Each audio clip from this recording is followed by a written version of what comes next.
Hello and welcome to this digital exhibition opening of Arkitekturvisioner Brunnsparken, a new exhibition here at the Röhsska Museum of Design and Craft that runs from today until the 26th of September. My name is Nina Due, I'm the museum director at Röhsska, and it is my joy today to take you through this inauguration talk with my colleagues who I will shortly introduce you to. We are in this digital space today with ongoing restrictions for travel and the gathering of large numbers of visitors at the museum. But I still want to stress that the Röhsska Museum is open to the public and that the exhibition is indeed very physically present for all of you to take in and experience at the Röhsska. It is also relevant to mention that this opening coincides with Gothenburg's 400th years anniversary this weekend, as well as the start of the in-between year of Göteborg Stadstriennale, which had actually a kickoff at the City Hall yesterday.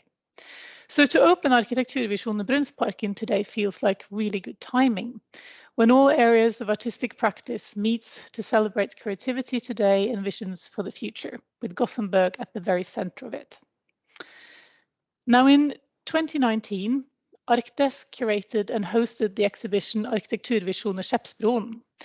This was a commission-driven project where architecture studios of different sizes and areas of expertise were invited to experiment and fantasize about architecture, using the area of Skeppsbron in Stockholm as the canvas for their visionary proposals. The result was a wide range of ideas and speculations, manifestos, and truly inspirational material. And for Röhsska, this exhibition concept was indeed very appealing, not least relevant to be applied here in Gothenburg, given how our city is constantly transforming and where architecture and design plays a central role in how the city takes shape. The concept opened up an opportunity to not spend time on realizable ideas following public procurement regulations or the confines of budgets, but instead give free rein to a selection of architects and designers to test and experiment with ideas and theories relating to architectural practice and placemaking.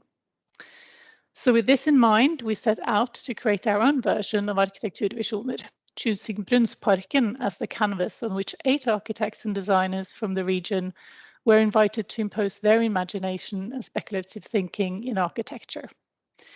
The exhibition is an opportunity to open up a dialogue and debate about architecture's and design's roles and conditions to work with and influence placemaking, to address who shapes the city, who gets involved in the decision making, and who can actually influence and challenge the future of our built environment on every scale, from the spoon to the city, with the people at the very center of it.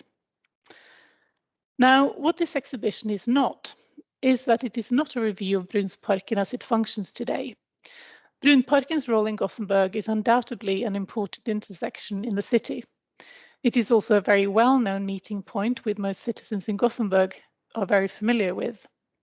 Therefore, using Brunnsparken as a starting point for the commission enables a sense of familiarity for both the creators of the visions as well as the museum visitor, without being counter-responses to what is already there today. Now, we will soon hear more about the curatorial approach and content of the exhibition, but I would first like to call Naima in. Are you there, Naima? Yes. Hello. Hey. I shall now do just one little technical bit here. Welcome. Thank you so much. Now, Naima, she is the curator as well as the exhibition designer of the exhibition. Naima is an architect and a lecturer at Chalmers School of Architecture, and she runs the architectural platform Studio Knock, which investigates and creates spaces for dialogue with the extended field of architecture. So welcome to you, Naima. And also live from Stockholm, I would like to ask James Taylor-Foster and Kieran Long to come in to the room as well. Are you there? Hello. Hello. Hey. Nice to have you here, Kieran and James. Thanks, now, Nina. James is a curator at ArkDes, and you curated also the exhibition Arkitekturvisioner Skeppsbron in 2019, alongside a number of other shows you have curated at ArkDes, of course. And Kieran Long, you are the museum director of ArkDes, with your most recent project, I believe, being at the Venice Biennale, if I'm not wrong. Of my own, I guess so. Yeah, we're a few forthcoming things, but yeah, that was the last thing in my name. Yes.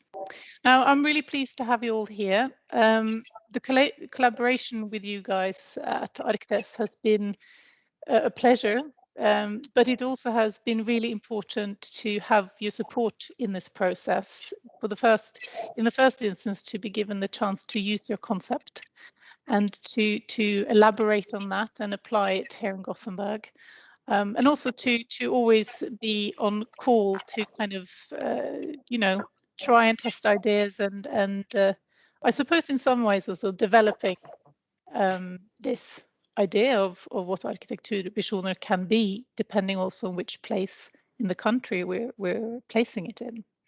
So I thought that maybe with Naima and James, if you two want to talk a little bit about the exhibition curatorial aspects of it, and you, Naima, kicking off with your vision for it here in Gothenburg.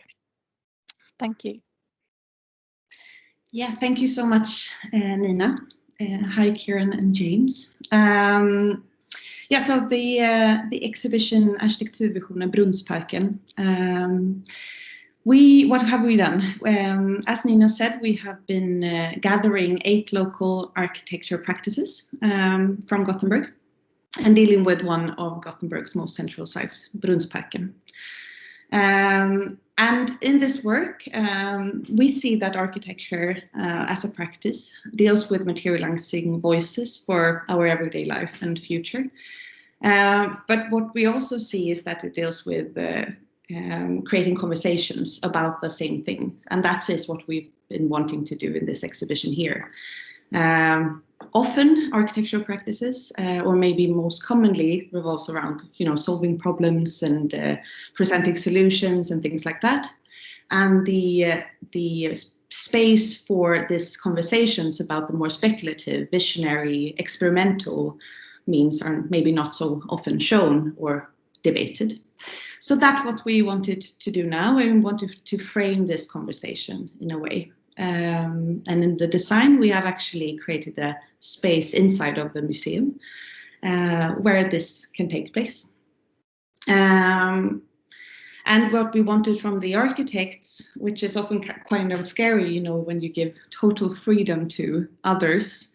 But we wanted really to find these experimentations, these new ideas, the things that do not fit into regulations and preconceived notions and things like that, but the other things, the things that maybe push boundaries, makes us think. And why have we chosen Brunnsparken?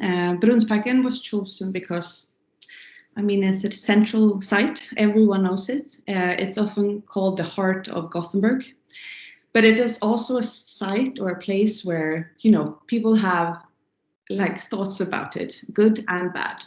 And we wanted to work with that and to place it in the center where everyone can have a say and have a feeling about the projects there. And what has been really, really interesting in this project is working with the speculative ideas, and that is actually part of the concept that we got from ArkDes. And it has been really, really interesting to see what the speculative ideas hold and what they can do. And we know that in all art forms, the speculative ideas are there to actually, push boundaries, to question things and to raise a debate of some sort, right? And also make people think. And that is, I hope, what we can see in the exhibition now. And sorry for this live, thing here. Oh my God, let me see. So the speculative idea there then. The exhibition itself sets a stage where these speculative ideas can come together. We have also designed this space so that it's not this kind of normal architecture exhibition, but it's rather a mixture of different voices. So when you enter the exhibition, you get all of the different voices at once. And then you can also form your own ideas, hopefully, and your own visions. And in many ways, we did the same thing as you did there in Stockholm, James, right? But the last things I just want to push also is that we are offering also a conversation that we hope can continue outside of the exhibition itself. So we have, I think Nina will also tell you about this later, but on Röhsska's website you can read also about the program that we are offering as kind of an that it activates the exhibition, that it creates further conversations that can then spread outside of the exhibition space and Röhsska's walls, which I think is very important. Yes, so James, maybe you would like to come in here and talk about the exhibition from Stockholm side. Of course, like I mean, it is a very strange situation now to not be able to physically be with you and to have seen all these amazing photos of your exhibition design coming through email. But you know, I think you understood some of our initial ambitions in 2019 really well, and understanding exactly how the exhibition could not be exactly the same. It had to somehow become something that was fitted to the very specific context that you're dealing with. Was really important. And our starting point back then was to, exactly as you say, to understand that speculation is crucial in architecture practice. But not only that, but the architect's ability to think differently is something extremely important that we perhaps don't see enough of in contemporary architectural discourse. So being able to not only highlight that ability to think differently, but also highlight the visionary ideas, the artistic capabilities, because I think that one of the most important aspects of this exhibition is that it foregrounds all the different tools that architects conventionally use to communicate ideas, whether that's through representation, pushing drawings in a new direction, whether that's through models, but I mean also crucially through words, whether it's written statements or whether it's through verbal communication. And to be able to create a dedicated space for this around, as you say, a site that most people I'm sure are familiar with or at least have some experience of is I think at the crux of what this exhibition is about. And as you say, in 2019, for us, Brunnsparken could be replaced for almost any site in the city. And Brunnsparken, although it has its specificities, can also be replaced for any site in the city. It's a way to initiate a dialogue and to understand that this space, any public space now has, it's an architectural site, it's a symbolic site, it's also a public landscape. It has all sorts of tensions and complexities that any part of the city has. And to be able to untangle that, there's no one better than an architect. I think the selection of architects that are part of this exhibition are phenomenal, from landscape architects to architects who work in artistic practices, to architects who work at larger scales and smaller scales. And for me, this is going to be a really important experience, I think, to see the breadth of artistic capability, of imagination, that an architect can bring to the table, and through that start to understand what the value is. I mean, I wonder, Naima, I know you were still in the kind of final moments now, but I mean, how do you feel about that? How do your sort of expectations at the start, giving freedom over to all these practices, how has that progressed for you? How do you feel about it now? I mean, one of them we were oh, sorry. No, we have a better. Is that word? James, maybe flip the microphone off. Yes, good. All right. No, but one of the things that I was a bit worried about was that, like asking 8 practices that they can do anything. And I was actually worried that it would all come out completely the same, actually, that there wouldn't be any like differences. And maybe like, I mean, of course that was a bit silly, like for me to worry about. But the thing is that I think is really, really interesting is that each practice has tackled this opportunity and this challenge in many ways, in totally different ways, and also entering the process of creating the projects in different ways. And that I think is very evident in the exhibition now, is that, you know, that it is so much about processes, how you are doing a project, what do you bring in, how do you reflect on it, how do you work with your kind of references or models and things like that, and really try to push it. And also, how do you use these different communication tools as a way to you know, give a voice to your vision. And I think that has been really, really interesting for me to see that, like the variety of different ways of working with it. They are really, really not the same at all. And I'm super, super happy with it in that sense. But it's also funny because I think, like, you know, what saying also about this process, it is, I mean, we have teams that have been working, I mean, it's architecture and writers, for instance. It's an architect and a textile designer. It's an architect working with their students as a team to develop the project. So is this also collaboration aspect, which has been very, very much in the center, I think. I think it is super important that I think that it's also testament, I think, to the space that's given now, is that when you do give space over to imagination, incredible things can happen. I remember a very early sketch of the exhibition design included a sort of a large platform in the center, which was to be the stage for, this was pre-pandemic, of course, to be the stage for discussions in the space and around the space. And I think I suppose I'm interested to know now that, of course, we're still in the middle of all sorts of things, but for you, the ideas that the architects have expressed, because as curator, you hear a lot of things that don't always meet the public. That seems to me, from what I've spoken to you about, still a very core part of the project. And I wonder, how are you going to be? How will space be offered for those voices? Have you thought about that? It's super exciting. I thought about walking tours, for example. Okay, in Brunnsparken, you mean? Yeah, all through the city. I don't know. I mean, we haven't got that scheduled yet. One of the first ideas that you were mentioning was that I wanted to build a giant stair, right? In this exhibition space. That could be, like kind of,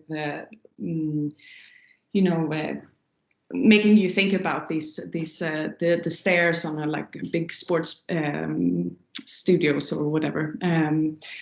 But no stair due to the pandemic, because we can't gather people in like a small space like that. But it is a space that you can really walk around in, and you feel that it is a different space from the museum space itself. So it is like this more, the energy is like directed towards each and every exhibitor's material. And I think we will activate it also very much with the pedagogical work that the museum does, inviting people in, and we will have different seminars to talk about the project itself, but also talk about the wider things that the exhibition points towards. So we will try to activate it as best as we can, and maybe I will do myself some tours in Brunnsparken, who knows. I have one final question, which I thought would be really interesting to hear you about, because the exhibition design itself has this kind of, I don't know, I've been from the photos that I've seen and the designs that I've seen, it's something that feels somehow rough and rugged and ongoing and under construction, but also an amazing design actually to sort of put focus on the works of the participants. Maybe you could talk a little bit about the sort of what led you to that concept. Yeah, I wanted to create a space that was kind of temporary. I wanted really a temporary space. And then I chose to work with scaffoldings. And that has been a process because, when you say scaffolding to someone, you think about maybe like more of a dirty feel to it and a more graffiti thing. But that wasn't my idea. But I wanted to create a scaffolding space because I wanted it to be like almost like a collage of different voices and not be, placed on the white wall and very like distance, but rather as it is like a collage that is something that you can move in and out and things like that.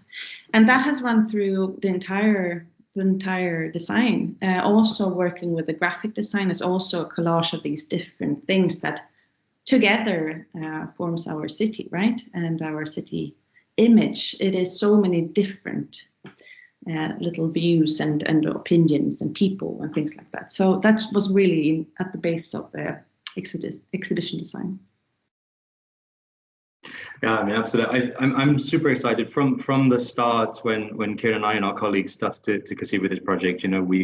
Our dream, of course, is that this concept migrates around the country and to different kinds of urban settings and maybe non-urban settings as well in the future, and that we can construct a kind of a sort of slice of time where we see how architects are thinking and responding to the city. Because I think that the capacity for a city to absorb unexpected proposals, because no one's asked for these proposals in Brunnsparken, in a sense, is really powerful, because they help us together.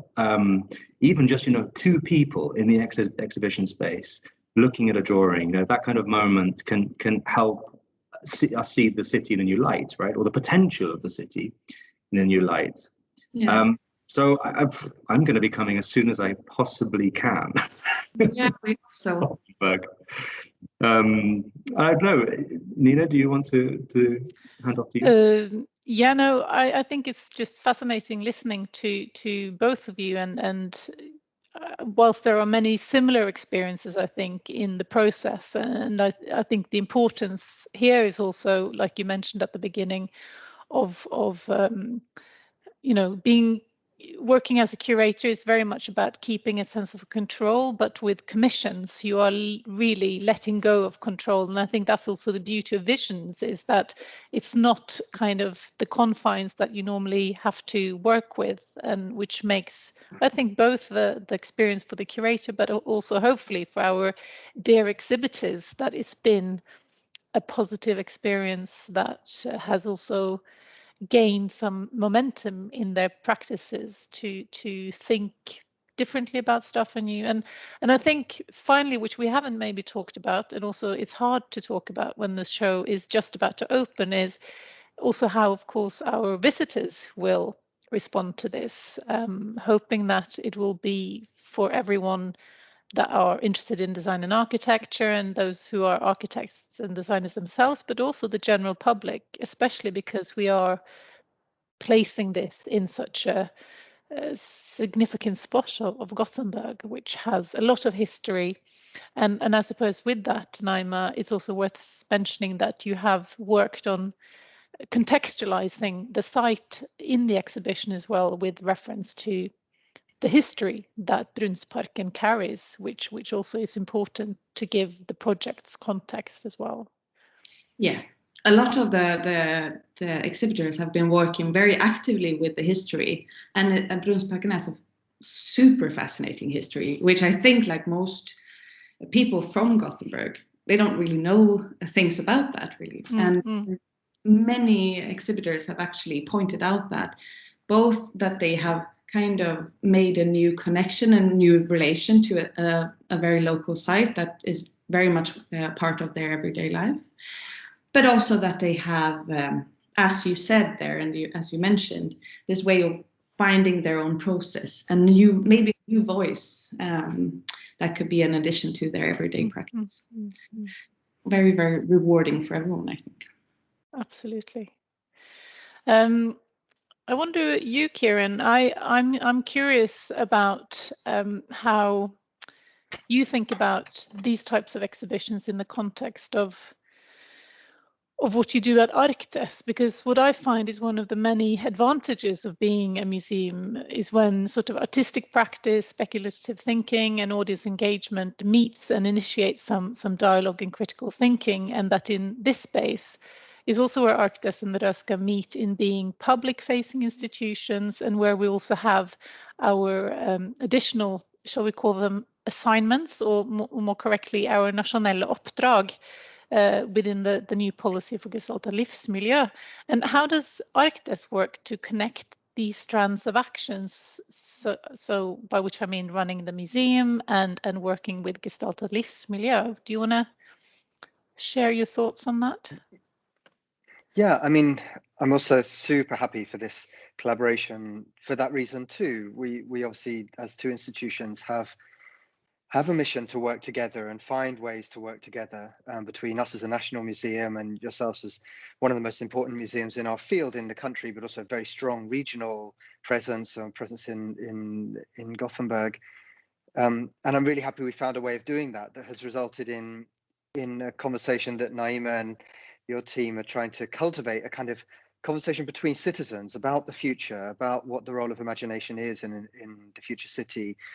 And, you know, if I were to peel back all the layers of Politiken för gestaltad livsmiljö, underneath there somewhere what it says is that we want architecture to be better, that we want to give this imaginative work more agency to represent a more diverse city, a changing city, a more equal city, a more sustainable city.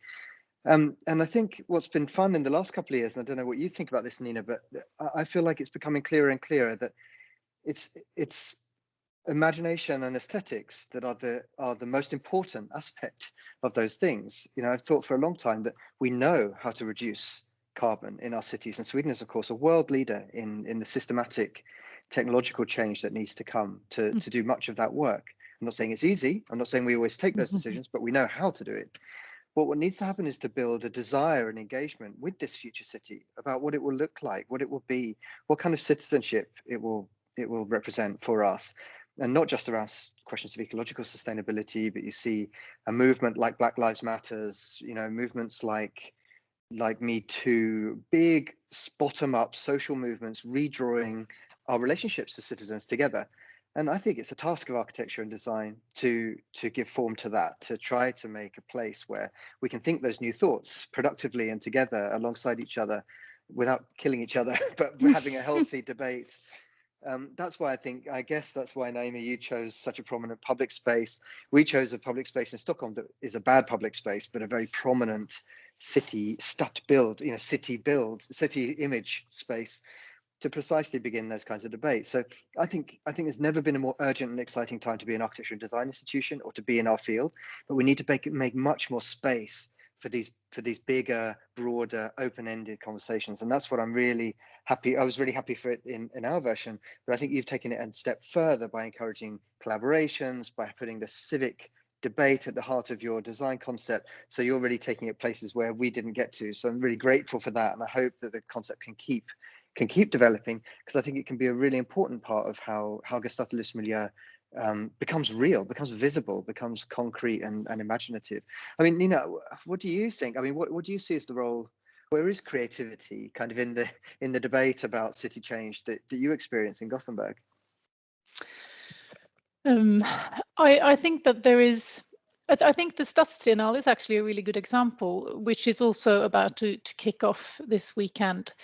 And I would really encourage everyone to go and look at their program, because what you are talking of there, the citizens' engagement is really prevalent in how they have curated the program. And I think that is hugely encouraging. I think there is a tendency, depending on which webinar you join or which conversation you're part of, that architecture and even the policy gestaltad livsmiljö has a tendency to focus on projects that are potentially, for good reasons, very material led, and where maybe architecture itself and city planning takes the biggest space. So for me at Röhsska as well, it's also about marrying that with the potential of design, and where design is of course a huge part of gestaltad livsmiljö and is also a huge part of architecture. And I think nobody's denying that, but I think there is a discrepancy to some degree of how we talk of these different creative processes, and we have some place to go there. But I think what I see in Gothenburg through the Triennale is very encouraging in looking at creativity through new voices, and those voices being the citizens, because I think that it is so profoundly clear in the policy how it is encouraging a much more integrated collaboration between the so-called professional and the citizen. And there are many good examples, both in Gothenburg and across the country, where this is happening. But usually, for example, the people presenting these projects are still the professionals. And I think there is something to be said for letting onto the stage the users and the people who've been partaking in some of these processes. And with that, of course, it's also important to mention that Brunnsparken, that has recently undergone a refurbishment and a new design, you know, public consultation and all those kind of things you expect from a public project has also been happening. So we really hope that in our public program, for example, at Röhsska, we will have an opportunity to also speak with Park och Natur, who's sort of can also present what does it actually mean then to do a real project at Brunnsparken. What does that entail? Because I think for the visitor, for the general public to really understand the opportunities, but also the limitations when you have very strict projects, and therefore what a visionary kind of project like Arkitekturvisioner can bring is really lifting all these creative aspects that somehow has a tendency to not be getting the space it sometimes deserves in the real projects. But it's ongoing, and I think our roles as museums is really creating those platforms where these types of conversations ought to take place, and it's super exciting. And I think I totally agree with you, and I think that the kinds of things that we show as museums, you know, we're museums of architecture and design, and the policy is a broad one that takes in all of those professional fields, including art, of course. The importance of art to the policy is very clear. But I think the thing we're learning from dynamics in the contemporary city is that it takes a lot of different kinds of imagination to make a city, from every individual citizen to the most qualified professional to the politician. And sometimes the conflicts between those imaginative worlds produce extraordinary things, sometimes the collaborations of them. And I think, like you, I agree with you completely that professionals need to find a way in. We should say that Sweden, in comparison to the world, has extraordinary systems of consultation and of democratic systems that are transparent and allow in you know, that kind of participation to a degree. But I think we're seeing a kind of creativity out in the world. I mean, when I worked at the Victoria and Albert Museum in London, we made a big exhibition there about protest culture and the extraordinary creativity that comes through social movements that are not always permitted or even by the state or even legal, but have the ability to imagine new futures, new kinds of public space, new kinds of object, new kinds of clothing, whatever it might be, that solidifies previously hidden meanings. And the reason I think speculation is so important in our field is that architects here, you know, they're really busy. They've all got work. Most of them got work. They get asked to do things. They deliver those things. And we need more from them. We need more from the profession. We need them to show us possible futures, and so making this space, I think, can give them that. And I was really encouraged, Naima, when you said, you know, maybe it adds something to their own practice. I.e., gives, you know, they've worked out, well, what is my practice when I don't have to produce a Revit model for my client or a particular set of production drawings at a particular scale. What do I make? Do I make a model? Do I make a sculpture? Do I make a pot? Do I make a piece of clothing? I don't, maybe they hadn't thought of that for a while. I know some architects who probably don't have time to think like that and complain about that. But if we don't get them thinking like that, we're just going to be a a set of consultants. We're just going to be a set of people providing a service for an industry with much more power than us, i.e. construction. So I think, secretly underneath Arkitekturvisioner is a desire to fight back against procurement, against the dominance of big construction companies, and try to give imagination a place around that table. For us, it's architects and designers and textile designers and artists and so on. But it could just as easily and should just as easily be individual citizens and the representatives of community groups and so on. And I think also where your expertise lies, Naima, in teaching, I think also there where education has a huge role to play, and it will be very interesting also to see how now with gestaltad livsmiljö, I think through this idea of new European Bauhaus is being made more visible as a policy, even on educational level, where it might not have been as visible before, that those two together might also help each other, making the importance of the goals that the policy sets out, and what does it actually mean? What do they mean for students, as opposed to an architect who has years of experience? I think also sort of studying the policy from different perspectives and letting different voices proclaim and take space within that is something that's important to drive the debate and conversation. Have you seen sort of an interest for gestaltad livsmiljö amongst your students? Do you teach it in any way at Chalmers? I mean, we haven't actually, but I think it would be really, really good to bring it into the education more. We are working very actively right now with, seeing what the education of today and of the future should be. So trying to kind of reconfigure that work, that is very much part of what we do right now. And I think that, bringing in these kinds of more public debates into the education system, I think that would be really, really good and helpful.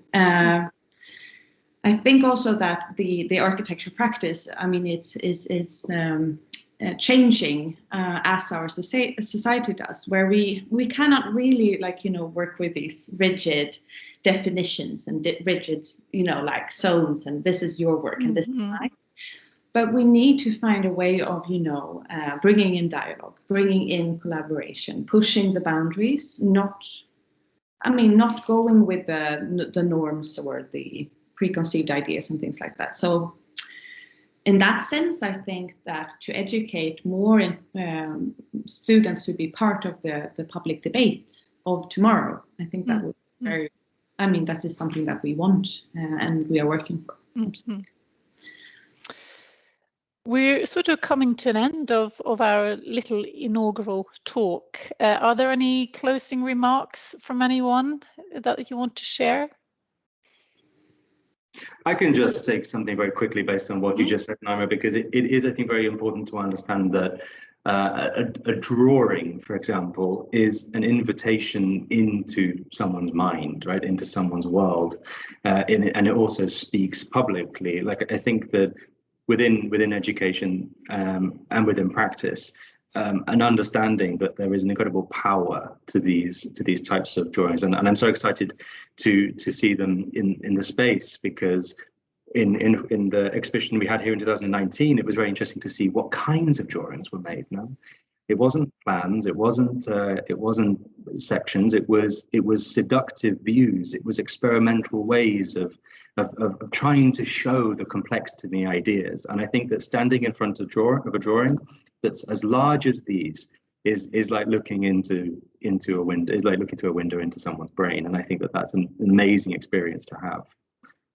So I can't wait for that. No, it's going to be very exciting. Well, guys, we've come to a close. I would like to thank you all so much for being part of this conversation. I also want to extend my thanks to all the exhibitors in the exhibition and the graphic design that's been done by Oscar Loreen, and also to my colleagues at Röhsska who have worked diligently to make this show come together. And I realize, Naima, that we haven't actually by name mentioned the the 8 visions that are in the exhibition. Should we do that now so they get their due credit? Yes, please. Do you want to do it, Nina? If you have it in front of you, I would be grateful if you could do it. Okay. I will just take it by heart then. So the exhibitors are Erik Järskil, Per Nadén. We have Hedlund Ekenstam. We have Unit Arkitekter, Mareld Landskapsarkitekter, Fabel Arkitektur, and we have Johan Linton. Yes, Johan Linton also. Yes. Oh, thank you so much. Now, Naima also mentioned that we do have a great program, especially after the summer break, where things hopefully have gone back to some more normality when it comes to gathering people. So I would really encourage you all to follow us on Instagram and Facebook, and also to go on our homepage, röhsska.se, to look at the programs that we have during the autumn. And not to also forget Stadstriennalens own program that you also find online. And with that, I declare the exhibition Arkitekturvisioner Brunnsparken open, and wish you all a lovely summer and enjoy. Take care. Bye bye.